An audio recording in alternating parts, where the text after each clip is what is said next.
Chapter 157. Kreben's Subjugation Battle 8. Kakong. Kong. By the time conviction rolled across the floor, the outcome was already decided. Kwadangtang. Kukung. Arwen, pierced by Ed's dagger and slammed to the ground, coughed up the blood she held in. Ed sat atop Arwen, adding more force to the dagger plunged into her shoulder. His hand tightened around the hilt, and the force driving it into the ground intensified. Kaya. Kug. Arwen was a swordsman of exceptional skill but not of overwhelming physical strength. Once overpowered by Ed's might, she found it difficult to escape. Ed, aware of this, kept his grip on the dagger, pressing Arwen into the ground. Arwen tried several times to muster the strength to rise, but as the bleeding continued, her energy gradually waned. Eventually, her struggles ceased, and her flailing arms quietly rested on the stone floor. Ed, who had been clenching his teeth to subdue Arwen, slowly began to relax. He realized that she no longer had the strength to resist. Arwen, eyes tightly shut, spoke. "Finish it." Quote, "Arwen, sister." Just then, Tanya, having barely managed to get up, shouted out. Behind Ed, who pinned Arwen down, Tanya staggered closer. "We don't need to go this far." Quote, Tanya's face, teary-eyed, pleaded. Just having burst onto the battlefield, Tanya did not fully grasp the situation. Yet, she clearly knew that the gruesomely transformed girl before her was the same Arwen who'd once held and comforted her. "I don't know what you had to endure." Tanya was one of those who knew Arwen up close. She had been celebrated as the fitting heir to the Rothtaylor family and deeply understood Kreben's innermost thoughts. As the first appointed heir, it was likely that Kreben had mutually shared his thoughts and feelings with Arwen openly and without reserve. If so, she probably grasped the darkness within Kreben quicker than anyone. Yet, Arwen had not denied him. Tanya could not believe this fact. "We can start over. Let's just talk for now." Quote, "One thing is certain." Even with blood in her mouth, Arwen made herself clear. "If I am free, I will raise my sword again. By my own will."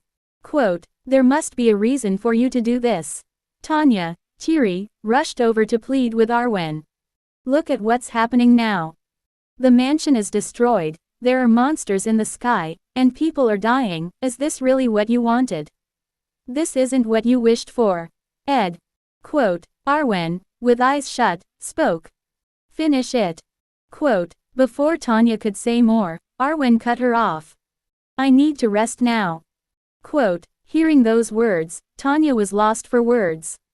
Arwen, crushed on the floor, barely breathing, was far from being in good shape. Though Mebular's power had partially restored her body, it had been nearly a half-corpse to start with. She had endured immense pain while partaking in Kreben's research and survived to the end. She knew that if she died, Ed and Tanya would be next. In the end, she fought with such a body. She was stabbed with a sword. The agony was indescribable. Arwen herself had said that the power of Mebular came with a terrible pain. "It's been a hard life. You've suffered a lot." Quote, "Was it worth it?" Arwen just gave a thin smile in response. She had followed Kreben all her life. As his eldest daughter, the glorious heir, the single sympathizer indulging in his wickedness as if embracing pure evil. In affirmation, she turned away from morality, bowed to departing siblings, and dismissed the objections of her vassals.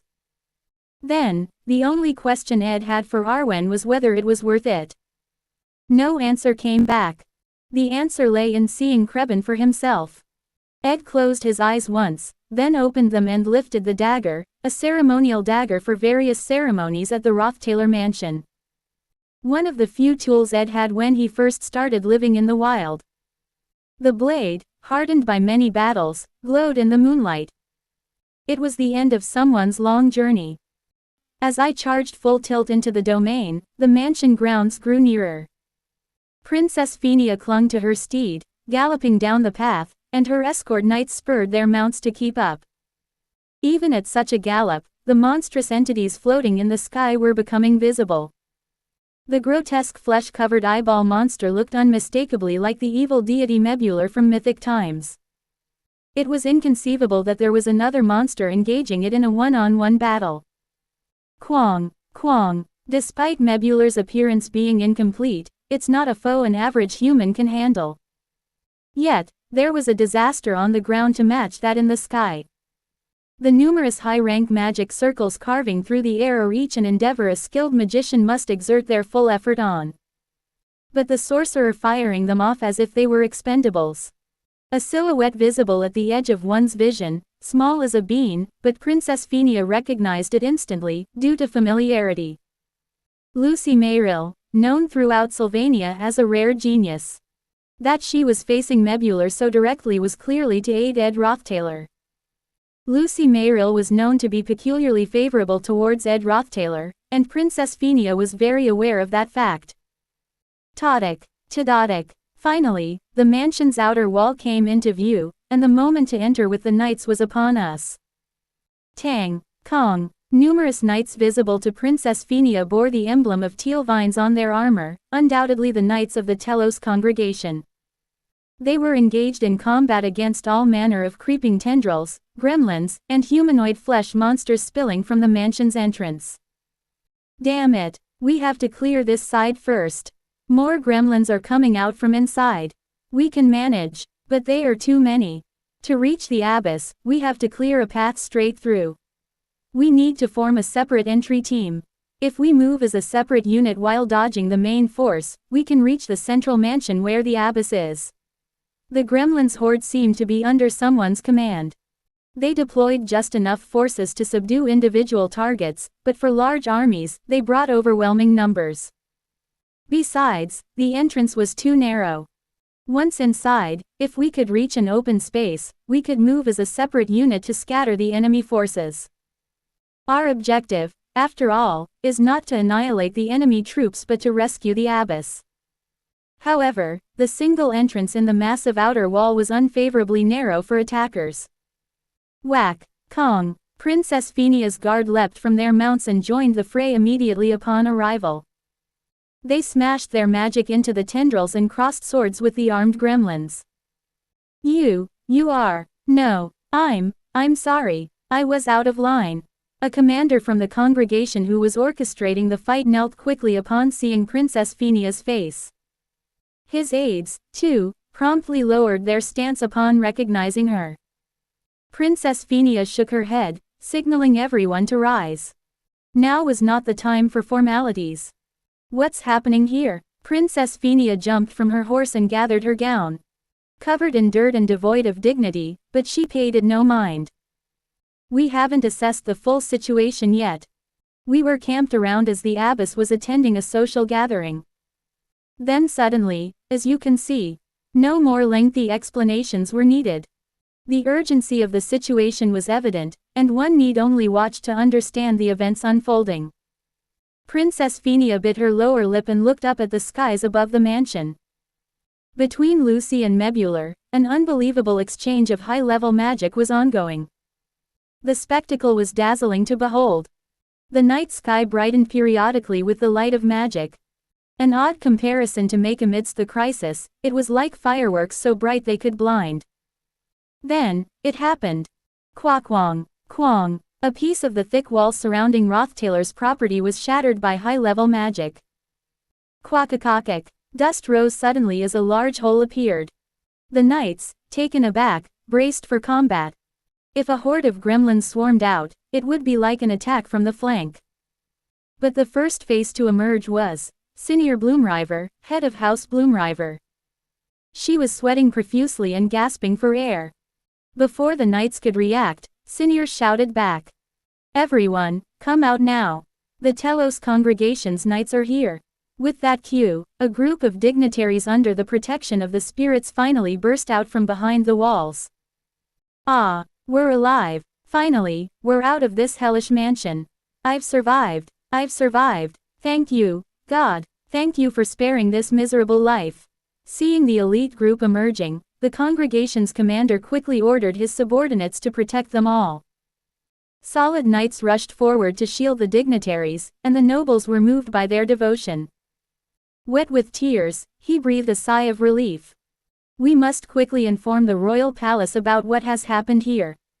Amidst the chaos, a noble who had regained his composure raised his voice. Already more than 3 high nobles have perished, and over 10 local nobles. The orchestrator of this act must be reported to the palace and left to hang at the gallows. Yes, damn it, those Rothtaler family bastards. They're all lunatics obsessed with their schemes. Prepare to send a dispatch to the palace immediately. The palace must be informed of the horrific disaster unfolding here. Princess Sela was also present at the scene. To perpetrate such an act, it's a direct challenge to the royal family. And so, the voices of the nobles gradually grew louder. They exchanged words among themselves and then crowded towards the commander of the cathedral knights. Just as they were about to insist on preparing a report for the palace, the figure of Princess Phinia caught the eyes of the distinguished guests. The third princess, Phinia Elias Chloral. Mere mention of her name exempts the need for a further introduction. She was the girl whose name was widely known among all the nobles who looked up to the royal family. Princess Phinia. Why would Princess Phinia be here? No way, in such a place. The faces of the nobles brightened. While unsure why Princess Phinia was present, the extent of Rothtaler family's atrocities would be needless to explain if she had witnessed the entire situation herself. Princess Phinia was not only a key figure in the royal family but also wielded tremendous influence. If she could be convinced of the situation, what would follow could be settled swiftly. Respected Princess Phinia, look at this disaster. We have seen the whole situation from within. The Rothtaler family's evil deeds and the massacre they have planned for a long time. That mad clan head intended to offer us all as sacrifices to that monster. We had no choice but to flee for our lives. All of the Rothtaler family are the same. Whether it's the successor Tanya Rothtaler or the son Ed Rothtaler, they all deserve death. They are all in cahoots. The retainers too, most of whom have already turned into monsters. While the guests were shouting, Princess Phinia calmly assessed the situation. The one stalling time against the floating nebula in the sky was surely Lucy Mayrill, who had sided with Ed. Thus, Princess Phinia concluded that at least Ed was not allied with Krebin. It seemed more apt to view him as standing at the opposite pole.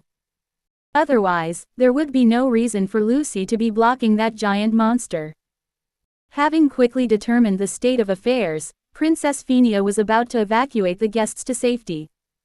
Flap flap, several manifested spirits flew in and plunged towards the broken outer wall. From the grand army of spirits covering the sky to the ones that flew in, there weren't many spirit summoners who could handle such a number of spirits. The spirits that had been hovering around now seemed to have completed their check and flew back into the estate through the hole in the broken outer wall. Princess Phinia, before anyone could stop her, mounted her horse and hurriedly drove it towards the damaged wall section. What, Princess Phinia? The knights were taken aback, unprepared. After all, who in the world would brazenly enter the hellish estate grounds? Yet, Princess Phinia spurred her horse on, following the spirits. Leaping over the rubble of the broken wall, she ran alongside the perimeter wall of the estate and finally saw what the spirits were aiming for. A sparrow fluttered its wings and perched on the tip of the girl's finger, chirping away. It was as if it was a subordinate reporting everything it had seen. Beyond the broken outer wall, Princess Phinia saw the girl who had escorted the guests out and was contributing to minimize casualties by commanding the army of spirits. Surely, she was single-handedly covering for the multitude of gremlins surrounding them. She had managed to save every one of the numerous high nobles single-handedly. It was a feat worthy of royal commendation and possibly even a small title, but the girl seemed indifferent to such honors. To begin with, she hardly ever revealed herself before others. She looked busier than ever, as if there was something more pressing at hand, pacing back and forth impatiently. Yes, I understand. Clearing misconceptions is important, but right now, preserving lives is more imperative. I need to go to Ed's side first, persuasion can come later. Quote, the girl, conversing with the spirit under the moonlight, looked hurried. It was then she seemed to realize the presence of Princess Fenia. Startled by the sight of Princess Fenia, the girl appeared clumsy and incongruent with the formidable power she wielded. She seemed flustered, not knowing what to say as tears welled up and she flailed her arms in panic. "You protected the guests, Yenneca Feylover. Quote, I just did what Ed asked me to. Now, I need to go to him." Quote, Yenneca didn't elaborate much. While she had succeeded in minimizing casualties, Kreben's plan had not been completely thwarted. The most crucial task was capturing Kreben. He was the mastermind behind all these events and the catalyst for the advent of the evil god Mebular. "Ed, Rothtailor, Your Highness. You should not listen to those guests. I understand the desire to bring down the Rothtailor family, but..." Yenneca addressed Princess Fenia directly. "Ed is now trying to stop Kreben Rothtailor. Please believe me. Ed may be a direct descendant of Kreben, but at least he has not taken part with him. Even if he is a member of the Rothtailor family, Ed has always been on his own. I believe you." Quote, relieved by Princess Fenia's quick response, Yenneca lowered her head. Yenneca hadn't expected Princess Fenia to trust Ed so readily. She thought she would need to present more logical arguments to convince her, but Princess Fenia had never doubted Ed in the first place. In fact, if he truly thwarted Kreben, instead of a gallows, he would be hailed as a national hero. I need to confirm it for myself. Where is he now?" As Princess Fenia spoke, Yenneca pointed towards the annex of the estate. There, on the rooftop, Kreben Rothtailor was positioned. The sound of footsteps grew louder as they ascended the staircase, reaching the rooftop. Clang, clang, a great sword was dragged across the floor, hitting every step along the way. The blonde youth, drenched in blood, made his way up the stairs that led to the rooftop. He held a dagger in one hand, reversed, and in the other, the hilt of the greatsword, Judgment, a relic of Arwen. The holy sword of Luden, equipped with all sorts of protective spells and even augmented by acceleration magic, was now in Ed's possession. Arwen's other greatsword, Dawnbringer, was heavier than expected, and the elemental spells infused into it were within Ed's own repertoire, so he hadn't bothered to collect it. After all, Ed had never trained in greatsword skills. Therefore, even if he picked up a greatsword, even a powerful weapon, he couldn't fully harness its capabilities. Clang, clang, however, he had another reason for bringing the sword. Ascending the stairs, the sound of the greatsword clanging against the steps repeatedly resonated on the rooftop. Kreben Rothtailor had an inkling. Ed Rothtailor was approaching. All respect for the family had burned away, leaving only the blood-soaked beast, hellbent on the hunt for Kreben, coming his way. Though the estate grounds had nearly turned into a living hell, the annex that Ed had swept through remained eerily silent. Tanya sat slumped beside Arwen's corpse, gripping her cold hand and resting her face on her shoulder. Ed had left Merylda as a guard for Tanya while she collected herself, and now, he was heading to the rooftop alone. Clang, clang, the sounds of the greatsword clashing against the stair steps slowly ceased, replaced by the sound of it scraping across the rooftop floor. He had reached the top. Under the open sky, the blood-drenched boy walked forward. Dragging the greatsword along, he stared down at Kreben, who was seated nonchalantly on the shattered parapet. Kreben recognized at once the identity of the greatsword in Ed's hand. "You've arrived." Quote, at Kreben's words, Ed remains silent. He merely draws the greatsword he brought with him, Arwen's sword, and impales it into the floor. Crash! The blade buried in the floor was soaked with blood. He had brought this sword to demonstrate clearly whom he had slashed through to make his way here.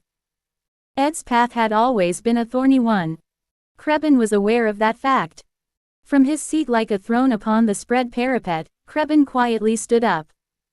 The magic circle meant for the sacrifice was still operational.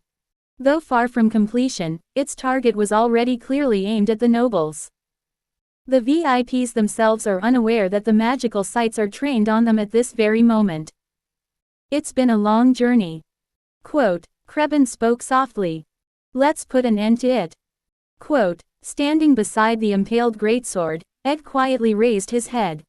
This was the end of his lengthy and disheartening connection with the Rothtaler family.